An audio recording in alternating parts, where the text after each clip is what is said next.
Kemudian Nabi Sulaiman berkata, "Wahai para pengawal, sekarang beri aku pedang yang tajam untuk membelah anak ini menjadi dua." Sontak Nabi Daud alaihi salam dan semua orang itu kaget. Ibu yang lebih muda berteriak keras, menangis histeris. Jangan lakukan itu anak dia," kata ibu yang lebih muda.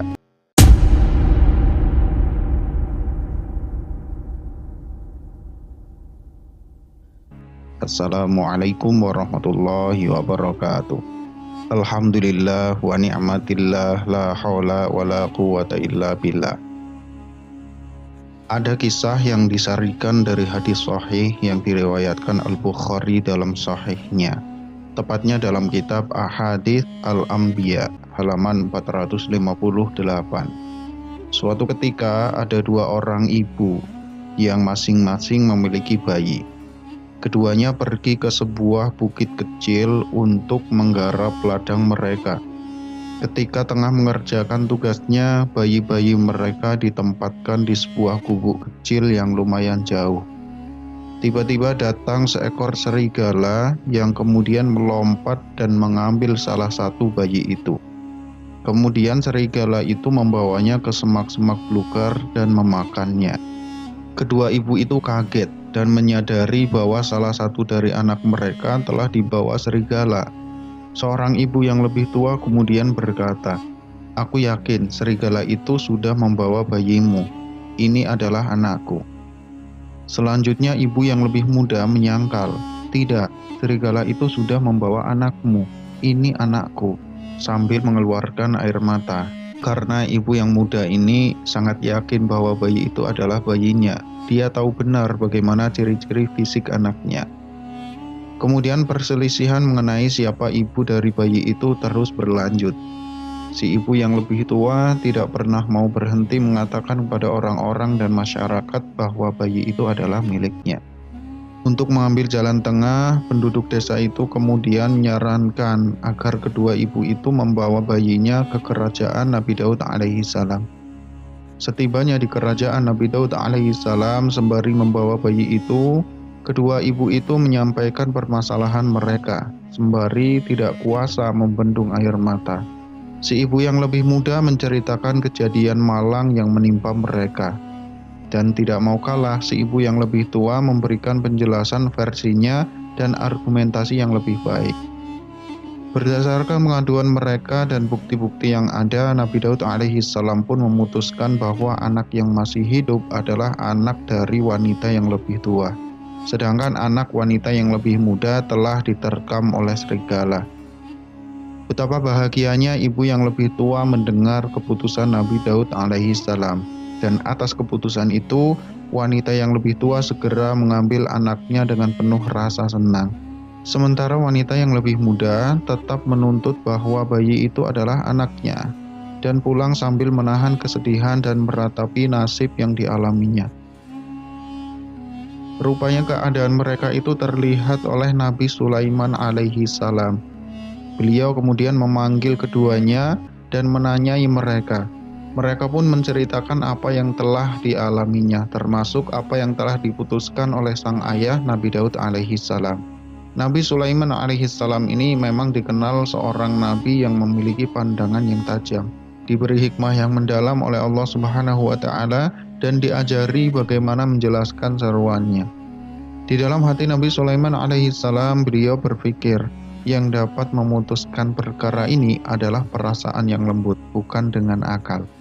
Jadi aku akan meminta pandangan kedua wanita itu, siapa yang kecintaannya lebih besar terhadap si anak, maka aku akan memberikan anak itu kepadanya. Dan kemudian Nabi Sulaiman alaihissalam bertanya kepada mereka, apakah masing-masing meyakini bahwa ini adalah anak kalian? Betul, jawab mereka berdua. Dan apakah kalian mengklaim itu adalah anak kalian? Betul sekali, jawab mereka berdua.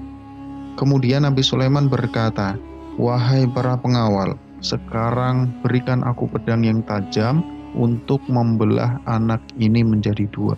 Sontak Nabi Daud alaihissalam dan semua orang kaget. Ibu yang lebih muda berteriak keras, menangis histeris. Jangan lakukan itu anak dia, kata ibu yang lebih muda. Sementara wanita yang lebih tua hanya diam.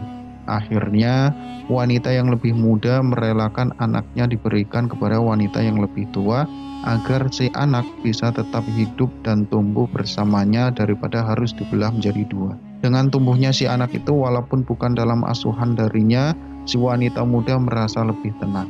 Dan dari situlah Nabi Sulaiman alaihi salam bisa melihat, hingga kemudian beliau melirik kepada wanita yang lebih muda, kemudian berkata, "Berarti itu adalah anakmu, ambillah anakmu." Kemudian setelah menyuruh wanita muda untuk mengambil anaknya, Nabi Sulaiman memberikan penjelasan kepada semua orang bahwa tidak ada satupun ibu yang tega membiarkan anaknya terluka, apalagi dibelah menjadi dua dengan pedang. Kemudian semua orang dan Nabi Daud alaihissalam menyaksikan peristiwa itu dan mereka sangat kagum pada kecerdasan Nabi Sulaiman alaihissalam dalam memutuskan sebuah perkara dengan bijak. Jadi teman-teman semua, dari kisah ini ada beberapa hal pelajaran yang bisa kita petik. Yang pertama, hadis ini menyebutkan bahwa keutamaan Nabi Sulaiman alaihissalam sekaligus kekuatan pemahaman yang diberikan Allah Subhanahu wa taala kepadanya. Juga ketajaman dalam melahirkan keputusan hukum yang tepat atas perkara-perkara yang samar dan memiliki kemiripan satu sama lain. Kemudian seorang hakim juga diperbolehkan untuk menunjukkan suatu perbuatan yang sesungguhnya itu tidak dilakukannya. Seperti halnya Nabi Sulaiman alaihissalam yang meminta kepada orang-orang yang ada di sekitarnya mengambilkan pedang untuk membelah bayi itu menjadi dua. Dan yang sebenarnya Nabi Sulaiman itu tidak membelah anak itu, hanya saja ia ingin menegakkan kebenaran. Ia ingin melihat kecintaan seorang ibu terhadap anaknya. Kemudian yang selanjutnya, hadis ini boleh dijadikan dalil oleh seseorang untuk membatalkan keputusan hakim ya, atau untuk memilih keputusan hakim yang lain yang lebih unggul, yang lebih baik gitu. Kemudian yang bisa kita petik selanjutnya adalah bahwa kecerdasan dan pemahaman hukum itu tidak bergantung pada usia. Ada kalanya orang yang masih muda itu lebih paham dan lebih menguasai masalah dibandingkan dengan orang yang lebih sepuh. Baik, mudah-mudahan bermanfaat. Terima kasih. Apabila ada kesalahan, saya mohon maaf yang sebesar-besarnya. Subhanakallahumma wa bihamdika, asyhadu an la ilaha illa anta, astaghfiruka wa atubu ilaik. Wassalamualaikum warahmatullahi wabarakatuh.